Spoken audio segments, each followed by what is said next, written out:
சென்னையின் அந்த பிரபலமான காஃபி ஷாப்பில் ஏசியின் மெல்லிய குளிர்ச்சியையும் மீறி வறுத்த காஃபி கொட்டைகளின் மனம் இதமாக பரவியிருந்தது. ஸ்ரீமதி தன் முன்னே இருந்த கேப்புச்சீனோவின் நுரையை ஒரு ஸ்பூனால் கலைத்து அதன் மென்மையில் லயித்திருந்தாள். ஜன்னலுக்கு வெளியே நுங்கம்பாக்கத்தின் போக்குவரத்து நெரிசல் ஒரு மௌனப்படம் போல ஓடிக்கொண்டிருக்க, உள்ளே நிலவிய அமைதியை ஒரு சூறாவளியைப் போல வந்து கலைத்தான் கார்த்திக். அவன் முகம் வியர்த்திருந்தது.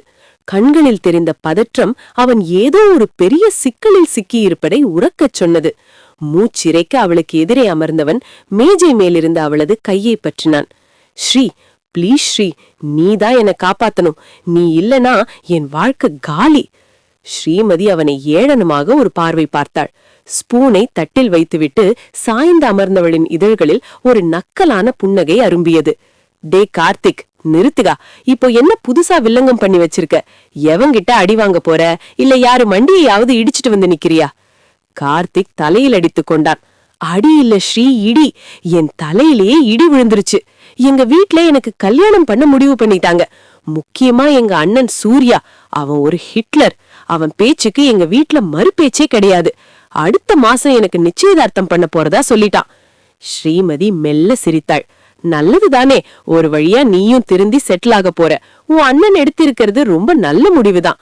டே, எனக்கு இப்போ கல்யாணம் வேண்டாம். எனக்கு இன்னும் நிறைய லட்சியங்கள் இருக்கு. அதான் எனக்கு ஏற்கனவே ஒரு காதலி இருக்கிறதா அண்ணங்கிட்ட ஒரு பொய்ய தட்டி விட்ட. ஆனா அந்த பொண்ணு யாருன்னு நாளைக்கே வீட்டுக்கு கூட்டிட்டு வர சொல்லிட்டான். சரி, உன் காதலியே கூட்டிட்டு போ, என்கிட்ட வந்து அழுவுற.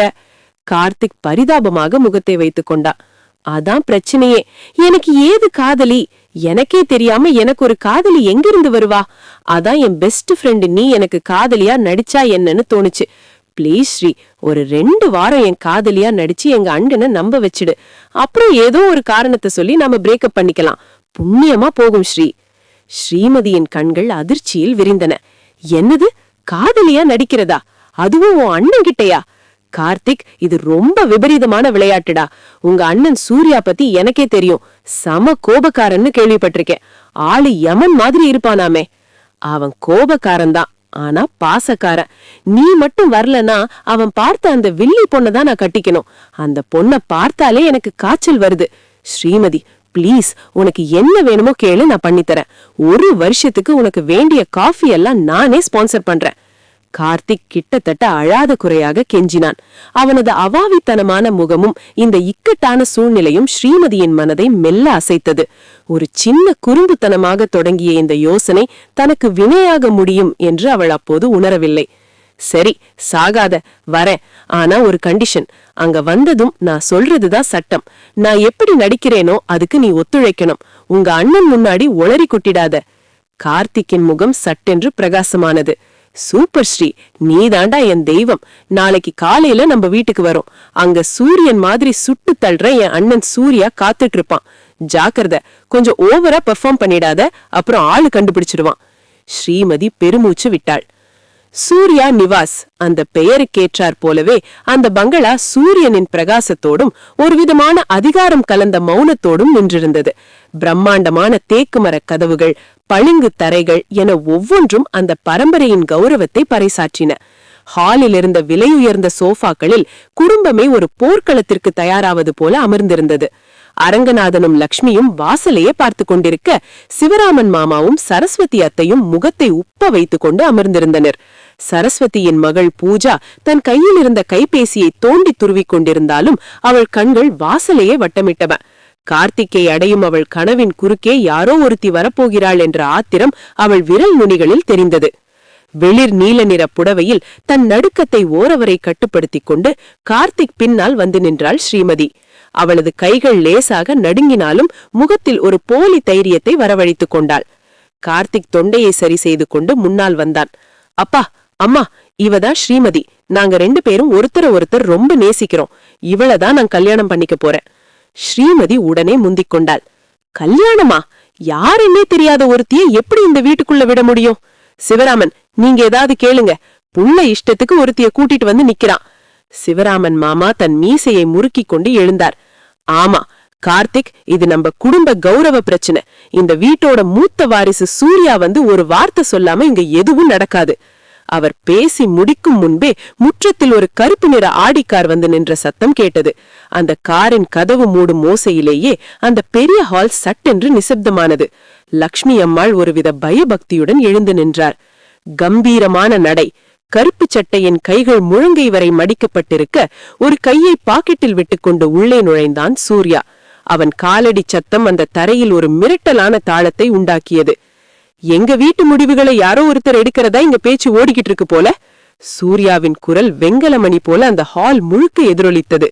கார்த்திக் சட்டென்று ஒரு அடி பின்வாங்கினான். ஸ்ரீமதி மெதுவாக தலையை தூக்கி அவனை பார்த்தாள். அவளது கண்கள் அவனது விழிகளோடு மோதின. அந்த பார்வையில் ஒரு தேடல் இல்லை, மாறாக உன் கள்ளத்தனம் எனக்கு தெரியும் என்ற ஒரு எக்காலம் மின்னி மறைந்தது. சூர்யா மெல்ல ஸ்ரீமதியின் அருகில் வந்தான். அவளது வாசனை திரவியத்தின் மனம் அவனது நாசியை தொடும் தூரத்தில் நின்றவன் அவளது கண்களை ஊடுருவி பார்த்தான். ஸ்ரீமதி, நல்ல அழகான பெயர்தான். ஆனா இந்த அழகான முகத்துக்கு பின்னாடி இவ்வளவு பெரிய நடிப்பு திறமை ஒழிந்திருக்கும்னு நான் நினைக்கவே இல்லை. ஸ்ரீமதியின் இதயம் ஒரு நிமிடம் துடிப்பதை நிறுத்தியது. இவனுக்கு உண்மை தெரிந்து விட்டதா என்று அவள் மூளை வேகமாக கணக்கு போட்டது. லக்ஷ்மி அம்மாள் மெல்லிய குரலில் பேசினார். சூர்யா, கார்த்திக் இந்த பொண்ணு விரும்புறதா சொல்றான்டா, உனக்கு சரின்னு பட்டா? சூர்யா கையை உயர்த்தி அவரை தடுத்தான். கார்த்திக் விருப்பத்தை நான் மதிக்கிறேன் அம்மா, ஆனா ஸ்ரீமதிக்கு இங்க இருக்க பிடிக்கணுமே. சரி, இப்போதைக்கு இவ இங்கேயே தங்கட்டும். என் தம்பியோட காதலை நான் இன்னும் ஆழமா புரிஞ்சுக்க ஆசைப்படுறேன். அவன் அங்கிருந்து நகரத் தொடங்கினான். கடந்து செல்லும் போது அவளது தோளோடு தோள் உரசினான். அது தற்செயலாக நடந்தது போல இல்லை. சட்டென்று அவள் காதிருகே குனிந்து யாருக்கும் கேட்காத மிக மெல்லிய குரலில் சொன்னான். பார்க்கலாம் ஸ்ரீமதி, உன் நடிப்பு எத்தனை நாள் தாக்கு பிடிக்குதுன்னு. அவன் மாடிப்படி ஏறி செல்லும் வரை ஸ்ரீமதி அங்கேயே உறைந்து போய் நின்றாள். கார்த்திக் சொன்ன ஹிட்லர் வெறும் பட்டமல்ல, அது ஒரு எச்சரிக்கை என்பது அவளுக்கு புரிய தொடங்கியது. வேட்டையாட போகும் புலியின் குகைக்குள்ளேயே தானாக வந்து சிக்கிக் கொண்டோமோ என்ற பயம் அவளை ஆட்கொண்டது. மாடியிலிருந்த அந்த விசாலமான அறைக்கு ஸ்ரீமதியை அழைத்து வந்தான் கார்த்திக். தேக்கு மர வேலைப்பாடுகள் நிறைந்த அந்த அறையின் ஒவ்வொரு மூலையிலும் செல்வம் கொழித்தது. ஆனால் ஸ்ரீமதிக்கு அந்த ஆடம்பரம் எதையும் ரசிக்க தோன்றவில்லை. கார்த்திக் குரலை தாழ்த்தி சொன்னான். ஸ்ரீ, இதுதான் ஒரு ரூம். ஆனா ஒரு சின்ன சிக்கல். இது அண்ணன் சூர்யாவோட ரூமுக்கு அடுத்த ரூம். அவன் ஏன் உன்னை இங்க தங்க சொன்னான்னு தெரியல. ஒருவேளை உன் மேல சந்தேகமா இருக்குமோ? ஸ்ரீமதி பதற்றத்தில் அவன் கையை பிடித்து கொண்டாள். டே, அப்பவே சொல்ல வேண்டியதுதானே. அவன் பார்வைய பார்த்தாலே எனக்கு பயமா இருக்குடா. ஒரு நிமிஷம் கூட என்னால அங்க நிக்க முடியல. விடு ஸ்ரீ, பாத்துக்கலாம். இல்லடா, இங்க நிறைய பேர் இருக்காங்க. அவங்கள பார்த்தாலே எனக்கு பயமா இருக்கு. பயப்படுற அளவுக்கு எதுவுமே இல்ல. எல்லாம் காமெடி பீஸ், சூர்யாவை தவிர. அப்படியா சொல்ற? ஆமா, எங்க அத்தை சரஸ்வதிய பாத்தியே. அவங்க எப்படா என் தலையில அவங்க பொண்ணு பூஜாவை தள்ளலான்னு அலைஞ்சிட்டு இருக்காங்க. அது மட்டும் நடந்தா நான் அவ்வளவுதான். ஏன் அப்படி சொல்ற? அந்த பூஜா இருக்காளே, அவளுக்கு அரிசி கடையில வேலை பார்த்தாதான் கரெக்டா இருக்கும். ஏன்னா அவன் மண்டையில மூளைக்கு பதிலா வெறும் தவிடுதான் இருக்கு. அவன் சொன்ன நக்கலில் ஸ்ரீமதி தன் பயத்தை மறந்து வாய் விட்டு சிரித்தாள். ஐயோ கார்த்திக், உன் அத்தை மகளை போய் இப்படி சொல்ற? பாவண்டா அந்த பொண்ணு. அவள் சிரித்த சத்தம் அந்த அமைதியான மாடி எங்கும் எதிரொலித்தது. திடீரென அறையின் கதவு தட்டப்படாமல் திறக்கப்பட்டது. அங்கே சூர்யா நின்றிருந்தான். அவன் கண்களில் அனல் தெரித்தது. ரொம்பத்தான் சந்தோஷமா இருக்கீங்க போல. உங்க சிரிப்பு சத்தம் கீழே வரைக்கும் கேக்குது. சூர்யாவின் குரல் சாட்டையடி போல விழுந்தது. கார்த்திக்கின் சிரிப்பு அப்போதே மறைந்தது. அவன் தலையை குனிந்து கொண்டான். கார்த்திக், உன்னை மாமா கூப்பிடுறாரு, போய் பாரு. அப்புறம் அடிக்கடி ஒரு பொண்ணு ரூமுக்கு போறது சரியில்லை, அது காதலியாவே இருந்தாலும். கார்த்திக் ஸ்ரீமதியை திரும்பி ஒரு பார்வை பார்த்துவிட்டு சரி என்ன என்று முணுமுணுத்தபடி அங்கிருந்து நழுவினான். இப்போது அந்த பெரிய அறையில் ஸ்ரீமதியும் சூர்யாவும் மட்டுமே. சூர்யா மெதுவாக உள்ளே வந்து கதவை சாத்தினான். அந்த சத்தம் ஸ்ரீமதியின் இதய துடிப்பை எகிர வைத்தது. அவன் அவளை நோக்கி முன்னேற ஸ்ரீமதி பயத்தில் பின்வாங்கி சுவற்றில் மோதி நின்றாள். சூர்யா அவளது தலைக்கு இருபுறமும் சுவற்றில் கைகளை ஊன்றி அவளை சிறைப்படுத்தினான். அவனது மூச்சுக்காற்று அவளது முகத்தில் பட்டது. என்ன ஸ்ரீமதி, தம்பி கூட இருந்தப்போ வந்த சிரிப்பு இப்போ இந்த அண்ணனை பார்த்ததும் காணாம போயிடுச்சு. ஸ்ரீமதி தடுமாறினாள். சூர்யா, அது கார்த்திக் ஏதோ ஜோக் சொன்னான், அதான் சிரிச்சேன். ஜோக்கு தானா, இல்ல இந்த வாரிசை ஏமாத்திட்டோன்ற சந்தோஷமா? அவன் குரல் மிக தாழ்வாக ஆனால் மிரட்டலாக ஒலித்தது. உன் கண்ணை பார்த்தாலே தெரியுது நீ எதையோ மறைக்கிறன்னு. என் தம்பி ஒரு குழந்தை, அவனை ஏமாத்துறது சுலபம். ஆனா சூர்யாவோட கண்ணுல மண்ண தூவ முடியாது. அவன் தன் நீண்ட விரல்களால் அவளது கன்னத்தை வருணுவது போல நகர்த்தி காதோரம் இருந்த முடியை மென்மையாக ஒதுக்கினான். அந்த தொடுதல் அவளுக்குள் ஒரு மின்சார அதிர்வை உண்டாக்கியது. இந்த வீட்டுக்குள்ள நீ நுழையறதுக்கு முன்னாடி இது யாரோட கோட்டைன்னு தெரிஞ்சிட்டு வந்திருக்கலாம். கவனமாயிரு, இல்லைனா உன் அழகான முகம் அழற மாதிரி ஆகிடும். அவளை ஒரு விசித்திரமான பார்வையால் அளவெடுத்தவன் ஒரு ஏளனச் சிரிப்போடு சட்டென விலகிச் சென்றான். அவன் போன பின்பும் ஸ்ரீமதிக்கு மூச்சு சீராகவில்லை. அப்படியே சோபாவில் சரிந்தாள். கார்த்திக், நீ பெரிய ஆபத்திலே என்ன கொண்டு வந்து விட்டுட்டடா என்று நடுங்கும் கைகளை கோர்த்து கொண்டு தனக்குள்ளேயே சொல்லிக் கொண்டாள் ஸ்ரீமதி. அந்த அறையின் மௌனம் இப்போது அவளை அச்சுறுத்தியது. மதிய உணவு நேரம். அந்த பிரம்மாண்டமான தேக்கு மர டைனிங் டேபிளில் விதவிதமான உணவுகள் வைக்கப்பட்டிருந்தன. ஆனால் ஸ்ரீமதிக்கு ஒரு பருக்கை கூட உள்ளே இறங்கவில்லை. சூர்யா டேபிளின் நுனியில் ஒரு சக்கரவர்த்தியைப் போல அமர்ந்திருக்க அவனது பார்வையிலிருந்து தப்பிக்க ஸ்ரீமதி குனிந்தே இருந்தாள். கார்த்திக் அவளுக்கு தைரியம் சொல்வது போல மேசைக்கடியில் அடிக்கடி காலை முட்டினான். மௌனத்தை உடைத்து சிவராமன் மாமா ஆரம்பித்தார். ஆமா ஸ்ரீமதி, உங்க அப்பா என்ன பண்றாருன்னு இன்னும் சொல்லவே இல்லையே. எந்த ஊர்ல பிசினஸ் பண்றாங்க? குடும்ப ஸ்டேட்டஸ் என்ன? ஸ்ரீமதி மெதுவாக தலையை தூக்கினாள். அவளது கண்கள் கலங்க தொடங்கின. எனக்கு அப்பா அம்மா யாரும் இல்லைங்க. நான் ஒரு ஆசிரமத்துல தான் வளர்ந்தேன். இப்போ படிச்சு முடிச்சுட்டு ஒரு சின்ன கம்பெனில வேலை பார்த்துட்டு தனியாதான் ஒரு வீட்ல தங்கியிருக்கேன். இந்த வார்த்தையை கேட்டதும் அந்த அறையில் ஒரு விசித்திரமான கனத்த அமைதி நிலவியது. அதைத் தொடர்ந்து சரஸ்வதி அத்தையின் ஏளனச் சிரிப்பு வெடித்தது. என்னது, ஆசிரமமா? அப்போ உன் குலகோத்திரம் என்னன்னு யாருக்கும் தெரியாதா? லக்ஷ்மி, பாரு உன் சின்ன மகனோட லட்சணத்தை. எங்க பூஜாவை விட்டுட்டு எவனோ பெத்து போட்ட அனாதை பொண்ண வீட்டுக்குள்ள கொண்டு வந்திருக்கான். இதுக்காவா இவ்வளவு வருஷம் கஷ்டப்பட்டு இந்த குடும்பத்தை வளர்த்தீங்க? சிவராமன் மாமா தன் பங்கிக்கு சூடேற்றினார். ஆமா, பெத்தவங்க யாருன்னு தெரியாதவங்களுக்கு ஒழுக்கம் எப்படி இருக்கும்னு சொல்ல முடியாது. காசுக்காகவும் இந்த வீட்டு அந்தஸ்துக்காகவும் இந்த வீட்டுக்குள்ள வந்திருக்காளோ? ஸ்ரீமதியின் கண்களிலிருந்து கண்ணீர் வழிய தொடங்கியது. அவமானம் அவளை சுட்டெரித்தது. அங்கிருந்து எழுந்து ஓடிவிடலாம் போல இருந்தது. கார்த்திக் பதற்றமாக எழுந்தான். அத்தை, நிறுத்துங்க. அவளை பத்தி தப்பா பேசாதீங்க. ஸ்ரீமதி ரொம்ப தங்கமான பொண்ணு. அவளோட கேரக்டரை சந்தேகப்படுற உங்களுக்கு எந்த உரிமையும் இல்ல. சரஸ்வதி அத்தை விடவில்லை. நீ வாய மூடு கார்த்திக். நீ ஏமாந்து போயிருக்க. இப்படிப்பட்ட பொண்ணுங்க எப்படி பேசி உன்னை வளைக்கணும்னு நல்லா தெரிஞ்சு வச்சிருப்பாங்க. ஷ் என்ற ஒரு மெல்லிய ஆனால் அதிகாரமான சத்தம் அந்த அறையை அப்படியே உறைய வைத்தது. சூர்யா தன் கையிலிருந்த ஸ்பூனை மெதுவாக தட்டில் வைத்துவிட்டு நிமிர்ந்தான். அவன் கண்கள் சிவந்திருந்தன. அவன் சரஸ்வதி அத்தையை ஒரு பார்வை பார்த்தான். அந்த பார்வையிலேயே அவர் அப்படியே பேச்சை நிறுத்தி தலை குனிந்தார். அத்தை, போதும். நீங்க சாப்பிடுறது தட்டில் இருக்கிற சோறு, அடுத்தவங்க மானம் இல்ல என்றான் சூர்யா மிகவும் நிதானமாக. அவன் தொடர்ந்து குடும்பத்தினர் அனைவரையும் பார்த்தான். பணம், அந்தஸ்து, பெத்தவங்க யாரு, இதெல்லாம் ஒரு கல்யாணத்துக்கு முக்கியமில்ல. அந்த மனுஷனோட மனசு எப்படிப்பட்டதுன்னு தான் முக்கியம். அது நல்லா இருந்தா போதும். அனாதேன்னு சொல்லப்படுறவங்களுக்கு தான் அன்போட அருமை அதிகமா தெரியும். ஸ்ரீமதி அதிர்ச்சியில் சூர்யாவை பார்த்தாள். தன்னை மிரட்டியவனா இப்படி ஒரு கவசமாக நிற்கிறான்? அவனது வார்த்தைகள் அவளுக்கு ஒரு பெரிய ஆறுதலாக இருந்தது. ஆனால் அடுத்த நொடியே அவன் முகம் மாறியது. சூர்யா ஸ்ரீமதியை பார்த்து சொன்னான், ஆனா அந்த நல்ல மனசு ஸ்ரீமதிக்கு இருக்கான்னு நான் இன்னும் முழுசா நம்பல. அத நானே நேர்ல இருந்து கண்டுபிடிப்பேன். அதுவரைக்கும் இவளை பத்தி யாரும் ஒரு வார்த்தை கூட தப்பா பேசக்கூடாது. புரிஞ்சுதா? அவன் பேசி முடித்ததும் யாரிடமும் ஒரு பதிலும் இல்லை. சூர்யா மெல்ல எழுந்து ஸ்ரீமதியின் பக்கமாக நடந்து வந்தான். மற்றவர்கள் கவனிக்காத நேரத்தில் பேனாவை கீழே போடுவது போல போட்டு அதை எடுக்க குனிவது போல குனிந்து மேசைக்கடியில் அவளது கையை மென்மையாக ஆனால் ஒருவித குறும்பான அழுத்தத்தோடு பிடித்துவிட்டு போனான். அந்த தொடுதல் அவளுக்குள் பல செய்திகளை சொன்னது. என் ரகசியம் எனக்கு தெரியும்னு மிரட்டுவது போலவும் இருந்தது. உன்னை நான் பார்த்துக் கொள்கிறேன் என்று அரவணைப்பது போலவும் இருந்தது. அவன் அங்கிருந்து வெளியேற ஸ்ரீமதிக்கு அவனது மர்மமான குணம் புரியாமல் குழப்பமாக இருந்தது. ஏன் இப்படி பண்றான் என்று கார்த்திக்கை பார்த்தாள். கார்த்திக் மெல்லிய குரலில், சொன்னேல்ல அவன் ஒரு மிருகம்னு. ஆனா அந்த மிருகம் இப்போ உன்னை காப்பாத்திருக்கு. அதுக்கு என்ன அர்த்தம்னு எனக்கே புரியலையே. ஸ்ரீமதிக்கு இப்போது பயத்தை விட ஒருவித இனம் புரியாத ஈர்ப்பு சூர்யா மீது உண்டாகத் தொடங்கியது. அந்த ஈர்ப்பு அவள் வாழ்க்கையில் என்ன செய்ய போகிறது என்பது அவளுக்கே தெரியவில்லை. சாப்பாட்டு மேஜையில் விழுந்த அந்த அவமானச் சொற்கள் ஸ்ரீமதியின் மனதை ரணமாக்கியிருந்தன. தன் அறைக்கு வந்து படுக்கையில் சரிந்தவளின் கண்களிலிருந்து கண்ணீர் நின்றபாடில்லை. அப்போது கதவு மெதுவாக திறக்கப்படும் சத்தம் கேட்டு திடுக்கிட்டு எழுந்து அமர்ந்தாள். உள்ளே நுழைந்தது கார்த்திக்கின் அம்மா லக்ஷ்மி. அவர் முகம் கவலையிலும் குழப்பத்திலும் ஆழ்ந்திருந்தது. ஸ்ரீமதியின் அருகில் அமர்ந்தவர் அவளது கைகளை தழுவிக்கொண்டார். ஸ்ரீமதி, ஒரு நிமிஷம் பேசலாமா? ஸ்ரீமதி கண்களை துடைத்துக்கொண்டு, சொல்லுங்க அத்தை என்றாள் தழுதழுத்த குரலில். நீங்க 2 பேரும் நிஜமாவே காதலிக்கிறீங்களா? எப்போ, எப்படி பழகினீங்க? எனக்கு எதையும் மறைக்காம சொல்லு. ஒரு தாயா நான் கேக்குறேன் என்றார் லக்ஷ்மி. ஸ்ரீமதி ஒரு நிமிடம் தடுமாறினாள்.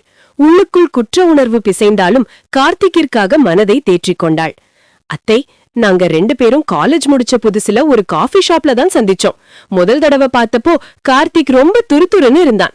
அவன் பண்ற லூட்டிய பார்த்து எனக்கே சிரிப்பு வந்துருச்சு என்று மெல்ல ஆரம்பித்தவள் அவர்கள் நண்பர்களாக சந்தித்த தருணங்களை சற்றே மெருகேற்றி ஒரு அழகான காதல் கதையைப் போல விவரித்தாள். லக்ஷ்மி அம்மாள் அவளது ஒவ்வொரு அசைவையும் கூர்ந்து கவனித்துக் கொண்டிருந்தார். காதல் சரி, ஆனா அதுக்கு மேல உங்களுக்குள்ள தப்பா எதுவும் நடக்கலையே என்று ஒரு தாய்க்கே உரிய தவிப்போடு தயங்கி தயங்கி கேட்டார். ஸ்ரீமதி சட்டென்று நாணத்தால் கலைகுனிந்தாள். இல்லை அத்தை, சத்தியமா அப்படி எதுவும் நடக்கல. நான் அந்த மாதிரி பொண்ணும் இல்ல, கார்த்திக்கும் அப்படிப்பட்ட பையன் இல்ல. நீங்க உங்க மகனை ரொம்ப ஒழுக்கமா வளர்த்திருக்கீங்க. அவன் என்னை ஒருபோதும் தப்பா தொட்டது கூட கிடையாது. இந்த வார்த்தைகளை கேட்டதும் லக்ஷ்மியின் முகம் ஒரு பெரிய பாரம் இறங்கியது போல மலர்ந்தது. சரிமா, நீ ஓய்விடு என்று கூறிவிட்டு அவர் நிம்மதியுடன் அங்கிருந்து கிளம்பினார். அவர் சென்ற அடுத்த நொடி கதவு மீண்டும் சத்தமில்லாமல் சாத்தப்பட்டது. ஸ்ரீமதி யாரோ மீண்டும் வருகிறார்கள் என்று நினைத்து திரும்பினாள். அங்கே கைகளை கட்டிக்கொண்டு சுவரில் சாய்ந்தபடி நின்றிருந்தான் சூர்யா. அவனது கண்கள் வேட்டையாடும் மிருகத்தின் கண்களைப் போல மின்னின. கார்த்திக் உன்னை தொட்டது கூட இல்லையா? ரொம்ப ஒழுக்கமானவனா என் தம்பி என்று அவன் குரலில் ஒரு நக்கலும் ஏளனமும் இழைந்தோடியது. சூர்யா மெல்ல அவளை நோக்கி நகரத் தொடங்கினான். ஒவ்வொரு அடியும் அவளை நெருங்க நெருங்க ஸ்ரீமதிக்கு அரை சுருங்குவது போல தோன்றியது. நீ கார்த்திக்கை காதலிக்கிறியா? அவன் கேட்க கேட்க ஸ்ரீமதி பின்வாங்கி சென்றாள். ஆமா. அவள் சொன்ன சொல்லில் உறுதியில்லை, நடுக்கம் மட்டுமே இருந்தது. அவன் உன்னை காதலிக்கிறானா? ஆமா என்றாள் மீண்டும் அதே பலவீனமான பதில். அவன் அவளை நெருங்க நெருங்க ஸ்ரீமதிக்கு மூச்சு முட்டியது. ஒரு கட்டத்தில் பின்னால் நகர இடமில்லாமல் குளிர்ந்த சுவரில் அவள் முதுகு மோதியது. சூர்யா அவளுக்கு மிக அருகில் வந்து நின்றான். அவனது வெப்பமான மூச்சுக்காற்று அவளது முகத்தில் மோதியது. ஸ்ரீமதி தாழமாட்டாமல் கண்களை இறுக்கமாக மூடிக்கொண்டாள். அவளது உடலின் நடுக்கத்தை ரசித்த சூர்யா சட்டென்று குனிந்து அவளது நெற்றியில் மென்மையாக ஒரு முத்தம் பதிட்டான். அந்த தொடுதல் அவளை அதிர வைத்தது. என்கிட்ட பொய் சொல்லாத ஸ்ரீமா. அவன் குரல் ஒரு மந்திரத்தைப் போல அவள் காதுக்குள் ஒலித்தது. இல்லை, நான் உண்மையைத்தான் சொல்றேன் என்று அவள் கண்களை மூடிக்கொண்டே முணுமுணுத்தாள். அவளது இதழ்கள் துடித்தன. சூர்யா அவளை விடுவதாகில்லை. அடுத்ததாக அவளது மூக்கின் நுனியில் லேசாக தன் இதழ்களை பதித்தான். பொய் சொல்லாதன்னு சொன்னல்ல என்றான் ரகசியமாக. ஸ்ரீமதியின் தொண்டை வறண்டு போனது. பேசுவதற்கு வார்த்தைகள் வரவில்லை. அடுத்த நொடி சூர்யா அவளது கன்னத்தில் ஆழமாக முத்தமிட்டான்.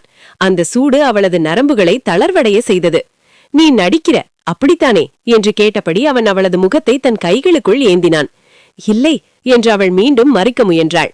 திடீரென்று சூர்யா அவளது இதழ்களில் மிக மென்மையாக ஒரு மெல்லிய இறகு வந்து அமர்வது போல முத்தமிட்டான். அதிர்ச்சியில் ஸ்ரீமதி சட்டென்று கண்களை திறந்தாள். சூர்யாவின் தீட்சண்யமான கண்கள் அவளது கண்களை ஊடுருவின. அவன் மீண்டும் ஒரு முறை, இம்முறை சற்று அழுத்தமாக அவளது இதழ்களை சுவைத்தான். நீ நடிக்கிற என்று அவன் இதழ்கள் அவளது இதழ்களை உரசியபடியே இந்த வார்த்தைகளை உதிர்த்தான். ஸ்ரீமதி இல்லை என்று தலையசைக்க முயன்றாள். ஆனால் அவனது வலுவான கைகள் அவளது இடுப்பை வளைத்து பிடித்து தன்னோடு அணைத்துக் கொண்டது. அவளது உடல் சிலிர்த்து அடங்கியது. இம்முறை சூர்யா அவளுக்கு மிக ஆழமான ஆக்ரோஷமான ஒரு முத்தத்தை கொடுத்தான். அவளால் அதற்கு மேல் எதுவும் பேச முடியவில்லை. அவள் ஏதாவது சொல்ல வாயை திறந்தால் அது அவனது இதழ்களையே முத்தமிடுவதாக முடிந்தது. அந்த தவிப்பையும் அந்த விசித்திரமான இன்பத்தையும் அவள் மௌனமாக ஏற்றுக்கொண்டாள். சூர்யா மெதுவாக அவளை விடுவித்தான். அவனது முகத்தில் ஒரு வெற்றியாளனின் புன்னகை இருந்தது. நீ நடிக்கிறேன்னு எனக்கு தெரியும் என்று மட்டும் மர்மமாக சொல்லிவிட்டு அவளை அப்படியே தவிக்க விட்டு அறையை விட்டு வெளியேறினான். ஸ்ரீமதி அந்த சுவரிலேயே சாய்ந்து சரிந்தாள். அவளது இதழ்களில் இன்னும் அவனது முத்தத்தின் ஈரமும் சூடும் கணன்றொடித்தன. மெல்ல நடந்து போய் கண்ணாடி முன் நின்றவள் தன் முகம் தக்காளி பழமென சிவந்து போயிருப்பதை பார்த்து திடுக்கிட்டாள். தன் இதழ்களை விரல்களால் வருடிக்கொண்டு, என்ன நடக்குது இங்க? நான் கார்த்திக்கோட காதலியா நடிக்க வந்திருக்கேன். ஆனா அவனோட அண்ணன் என்னை இப்படி... ஆனா எனக்கும் அது பிடிக்காம இல்லையே. ச்சே, என்ன இது? அவன் என்னை வம்பிழுக்கிறான். ஆனா அந்த தொடுதல் எனக்குள்ள ஏதோ பண்ணுதே என்று தனக்குள்ளே முணுமுணுத்துக் கொண்டாள்.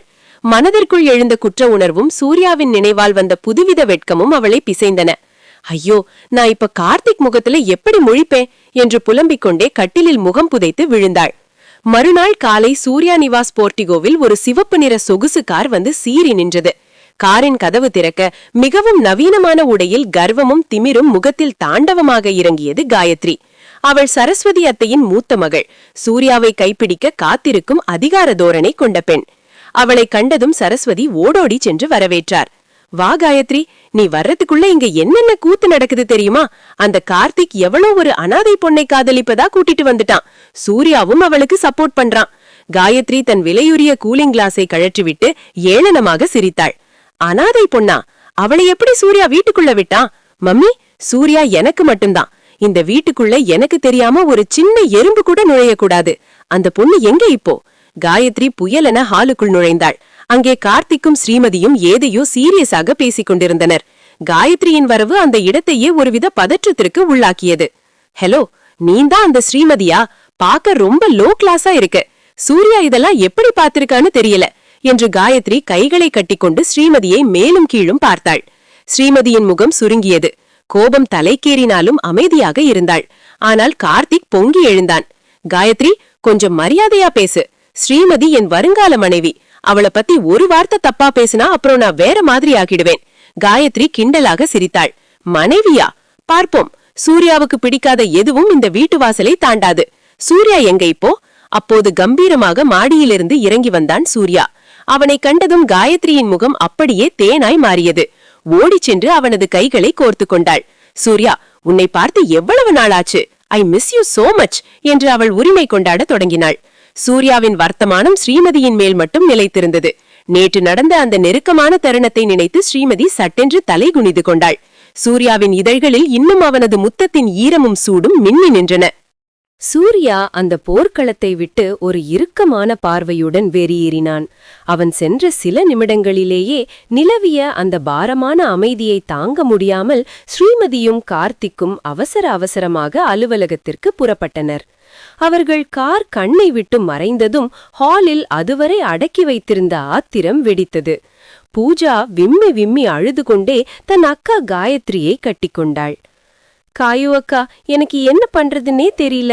நான் கார்த்திகத்தான் கல்யாணம் பண்ணிப்பேன்னு எவ்வளோ கனவு கண்டேன். நாம 2 பேரும் இந்த வீட்டுக்கே மருமகளா வந்து கடைசி வரைக்கும் ஒன்னா சந்தோஷமா இருக்கலாம்னு நினைச்சோம். ஆனா எங்கிருந்தோ வந்த அந்த ஸ்ரீமதி எல்லாத்தையும் கெடுத்துட்டா அக்கா.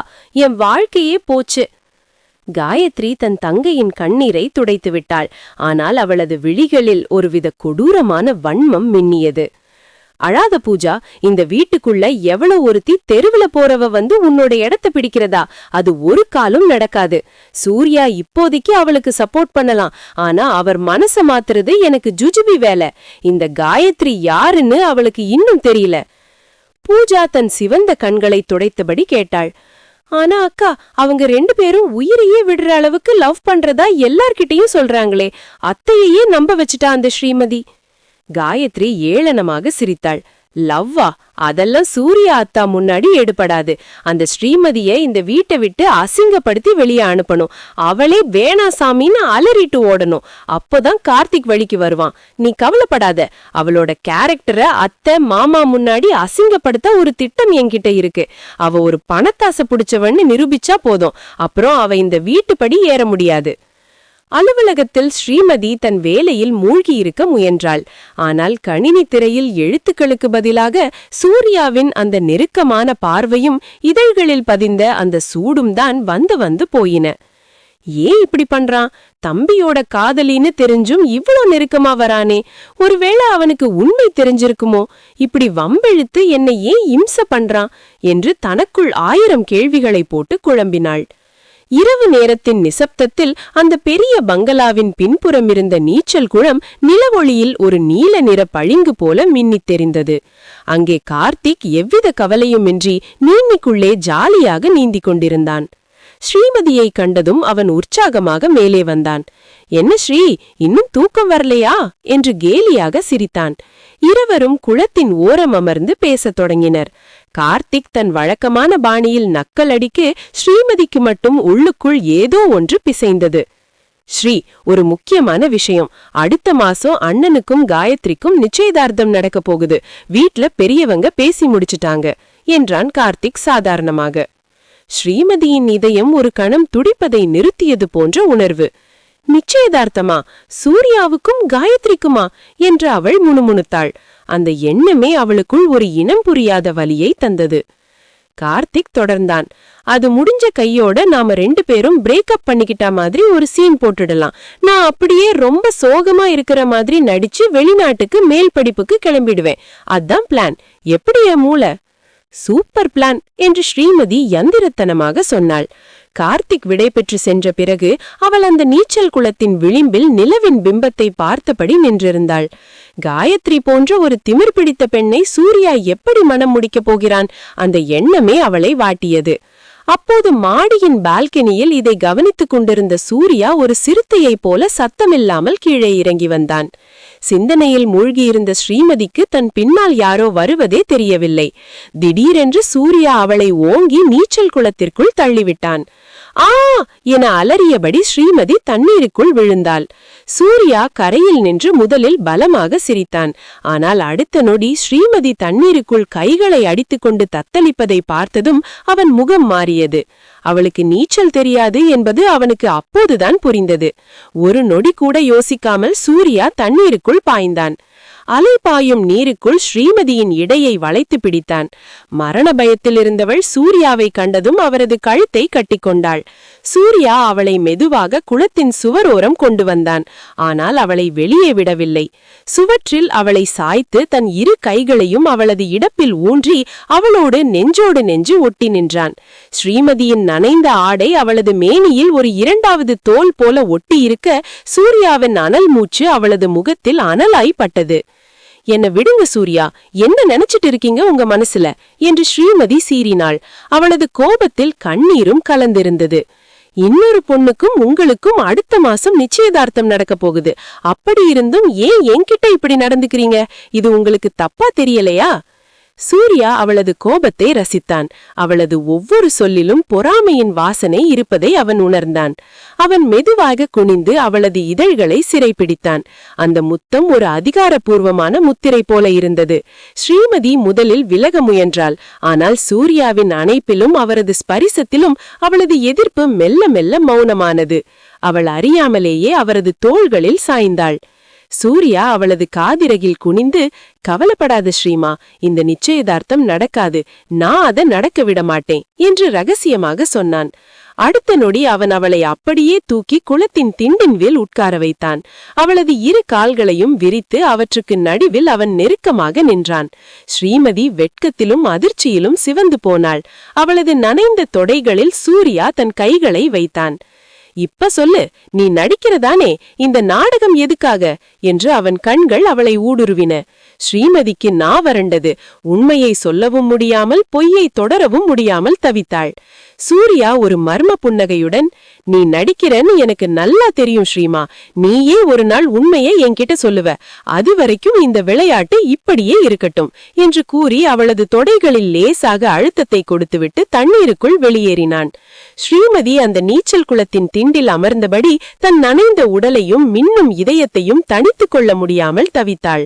சூர்யா சொன்ன அந்த ஒரு வார்த்தை, இந்த நிச்சயதார்த்தம் நடக்காது என்பது அவளுக்குள் ஒரு புதிய நம்பிக்கையையும் அதே சமயத்தில் ஒரு பெரும் பயத்தையும் விதைத்தது. அவளது இந்த நாடகம் அவளை எங்கே கொண்டு போய் நிறுத்தப் போகிறது?